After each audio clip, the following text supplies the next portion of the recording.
for Florida Writer Podcast, a discussion about writing and other things. Hello, and welcome to another edition of the Florida Writer Podcast.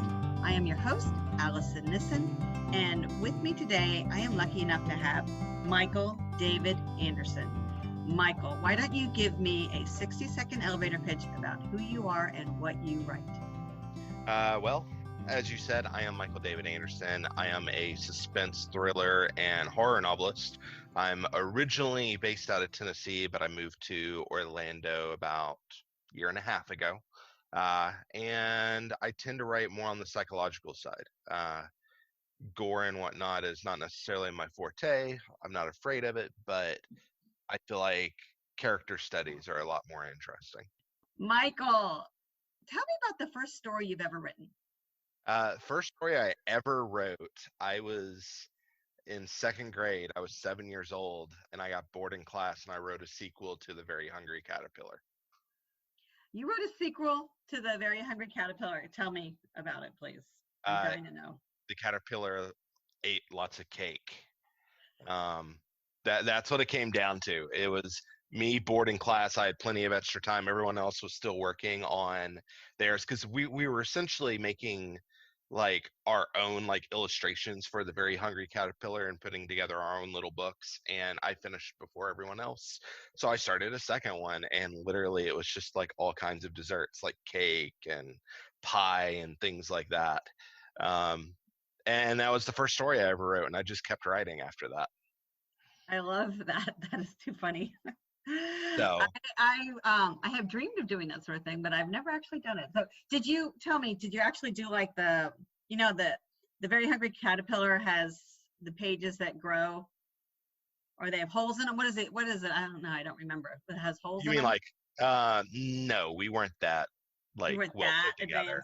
advanced? No, this was literally just like pieces of paper. We weren't cutting holes in them. If we did, they were probably very haphazardly done. But it still worked as like a flip book as far as just like, hey, there's the Hungry Caterpillar. Like, I wish I still had it, but that has been lost to time. But I remember doing it and remember that was the first story I ever actually wrote. And then from there, I kind of graduated to fan fiction, and I was also raised on a heavy diet of horror as a child.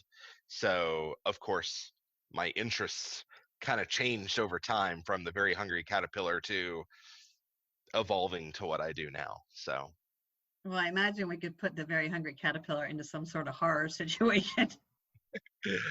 we probably could, but when I was in second grade, I did not do that.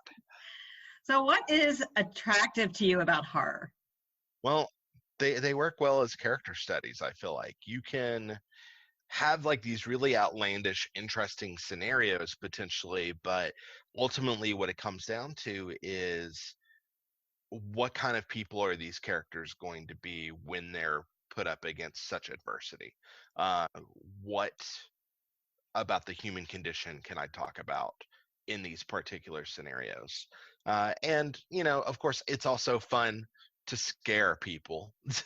I have people who read my work and come back to me and pretty much yell at me. They've come up with hashtags that pretty much describe my work, and they're quite vulgar whenever they use said hashtag.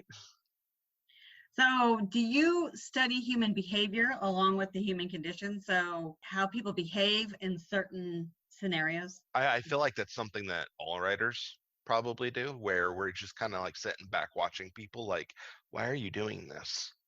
And just taking mental notes, because there are some things where I look at people and I'm like, I have no idea why they're acting this way. But then you start thinking through it on your own side and trying to kind of understand where they're potentially coming from.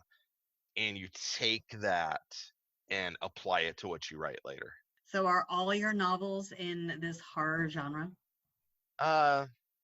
Pretty close. Like, I've written some shorter stories that are not horror.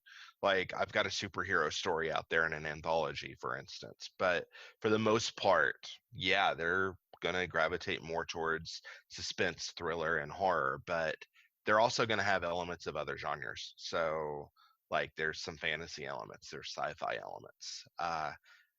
I find that horror is like the main like overarching genre, but there's a lot of other things that can tie into that pretty easily.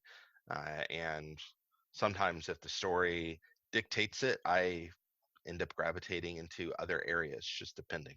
And what are your influences? And let me preface that with other authors. Well, when it comes to other authors, like I mentioned a few minutes ago, that I was raised on a steady diet of horror. When I was a kid, I discovered the Goosebumps books by R.L. Stine, and I devoured those. I would get them every month when they would come out. And my mom just looked at me one day and was like, "You're going to get so bored of those here soon. Here, read this." And she hands me a Stephen King book.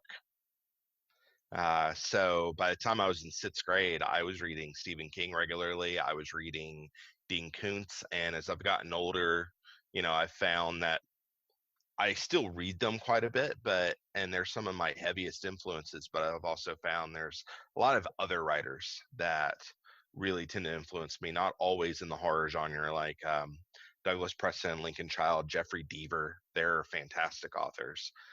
Joe Hill is great. Neil Gaiman is a fantastic influence. Even J.K. Rowling. I've just found that over the years, like you kind of get your inspirations and your ideas about writing from the things that you like, whether they're the same genre you write or not. I agree with you. I find that when I'm reading a story, I might latch on to some dialogue that a writer has provided us, an author has provided us, and I'll be amazed and I'll sit and I'll want to actually deconstruct it just to see how it's played out, because I do think that's how we learn and that's how we improve. Yeah, agreed. So, what is your writing process? Well, normally when it comes to writing, like I can be in a wide variety of environments. For instance, there are some writers who have to be in their one special place and that's it. They can't, step out of that. I can write at home, I can write at a desk, I can write, on a couch. I've been in public and been able to write, say in a Starbucks, although I don't do that very often. But as far as like the actual writing, it kind of varies from project to project, but I'm not what you would call like a planner. I'm more of a pantser. I don't have everything planned out A to Z. I usually know the beginning. I have a good idea of what the ending is, and then I have what I think of as signposts throughout, like scenes or sequences or ideas I want to work towards. And then I do everything to mess with myself in between and write myself into corners and figure out how to get out of it and still end up hitting those little signposts until I get to the very end. For me, I need to be entertained as I'm writing as much as I hope the reader is. Otherwise, it's not working for me. So that's the process. Entertain myself as I'm writing. All right, this is fascinating. Give me an example of writing yourself into a corner. Well, there's been plenty of times where a character will get themselves into a situation where there's not an easy way out. In fact, it looks like, hey, I'm probably going to get killed, is usually what you're going to find. Like there was something that happened very early in one of my books where a character literally goes to run through a door thinking it's an exit, and there's somebody with a gun outside, and they go into the room and it's a bathroom and there's one exit, no other way out. How do you get out of that situation? So it's interesting to figure out, okay, so how do you overcome somebody who has obviously outmatched you, and still get out of that situation intact and in peace, and alive? And sometimes it's all about psychological engineering, social engineering, figuring out a way to outplay someone even when you've just been outplayed. Checkmate does not always mean checkmate in real life. Sometimes you can still, turn the tables and come out on top. And a lot of times it's just a matter of figuring out what works for the character, and doesn't necessarily suspend disbelief either when you're writing the scene. Tell me about your current work in progress. So I'm working on a couple of things, one of which I'm actually under NDA on and can't talk about because I'm contracted to write it. So that's exciting. I've only been working on that project about a week now. But otherwise, I'm working on a new novel called The Damnation Dirge, which is a big, epic horror fantasy sci-fi novel that pretty much brings all the storylines from all my major stories I've released thus far into one book. And I'm a little over 200 pages into that right now, and I'm maybe a quarter of the way through the story, so it's going to be pretty massive by the time it's done. Do you like the editing process? It's fun, but it's frustrating at times. I know I tend to hack and slash quite a bit. I'm one of those where I will definitely kill trees and have an entire, actual printout, because I found that editing on the computer is not the same as having, something to actually take a red pen to. And maybe one of these days I'll learn not to do that, but right now it's just part of the process. But I'll just sit down, I'll give myself about a month or so after I finish the first draft, and then I'll just sit down and start the process and see how much survives. And I know, like, my first book, Teddy, I ended up cutting about 10% of what I had written out of the book, mainly because I tend to overwrite instead of underwrite, like I know some writers do. Do you take any of the parts that you've deleted and save those for future ideas? Rarely. Usually because I find that if it's not good enough to keep for that book, it doesn't necessarily mean it's good enough to reinsert elsewhere. Good point. Good point. I understand that you have an audiobook coming out. Teddy is actually already out. It's the audiobook for my first novel. I'm also working on getting the second Teddy book, Wake. I just submitted the files for it for review for Amazon yesterday. So hopefully that will be hitting sometime within the next month.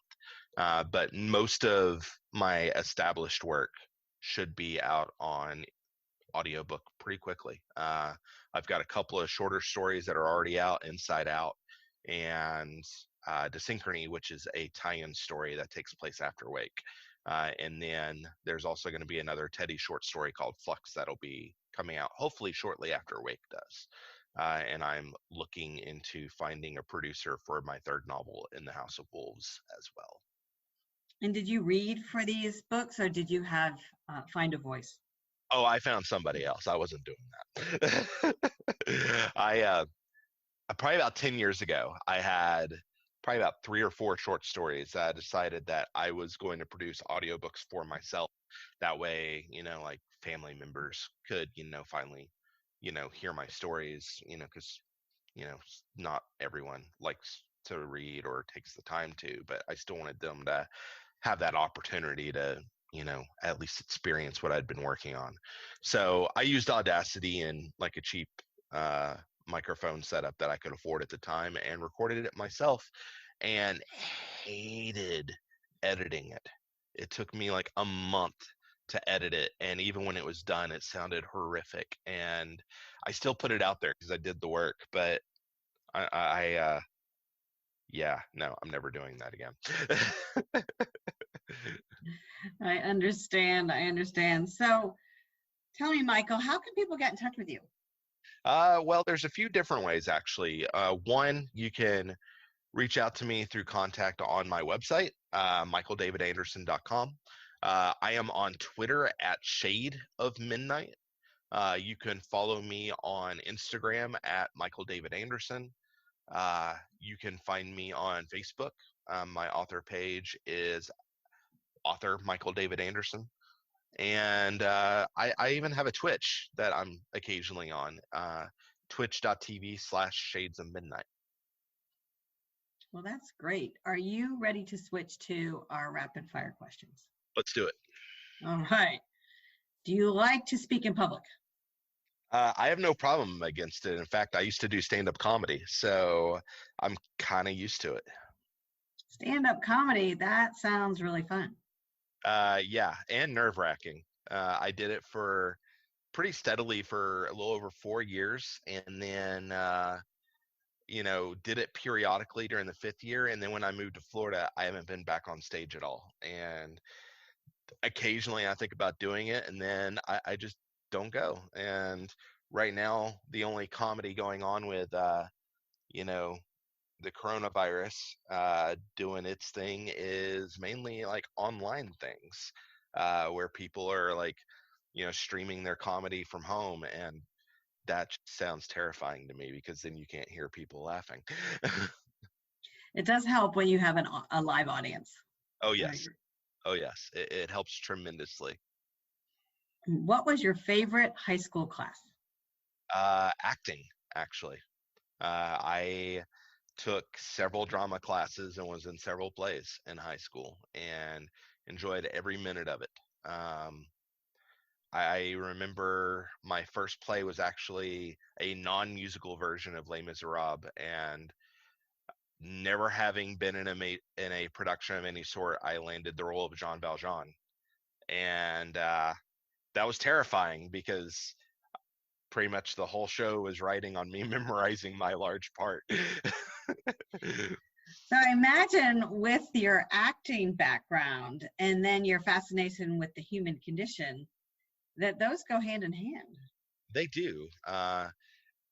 It's one of those things where as an adult, I wish I have done more with acting than I have. I had a short film adaptation done of my short story Inside Out, and I was able to do a small cameo in it, but the scene I shot did not make the final cut.